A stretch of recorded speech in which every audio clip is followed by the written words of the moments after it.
Well, hey there, folks. It's Solipsunday this week, I guess, where I switch from topic to topic like nobody's listening.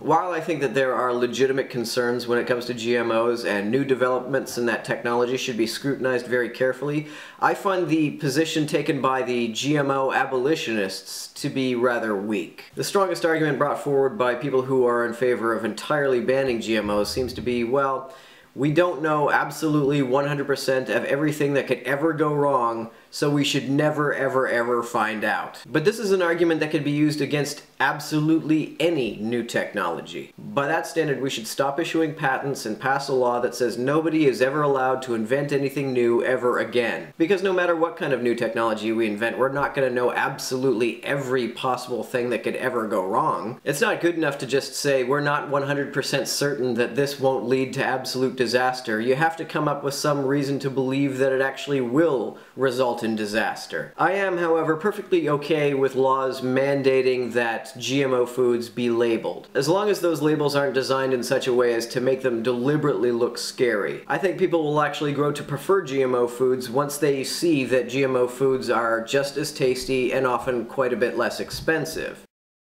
Hipsters are on a perpetual and Sisyphean search for a lifestyle and a style of dress that is too ridiculous to be digested by the mainstream. They want to feel like their subculture is exclusive, and they can only feel exclusive if what they listen to and the foods they eat and the clothes they wear cannot be found at the mall. Once you can get it at the mall, then it's accessible to the filthy, unwashed masses and is no longer hip. The reason hipsters dress and act so ridiculously is that they want their subculture to be something that the mall will never be interested in adopting. They deliberately try to make their subculture unpalatable and unmarketable. The problem is that no matter how ridiculous something is, the moment some hipster celebrity says they like it, their followers will then automatically adopt it, and it's at the mall like 2 weeks later. So hipsters are always on this perpetual and futile search for something even more unpalatable, something even more ridiculous. They are on a continuous search for a more boring sounding band or a shittier tasting beer, in the desperate hope that it will remain unpopular to mainstream society, so they can feel special and elite about liking something that most people do not.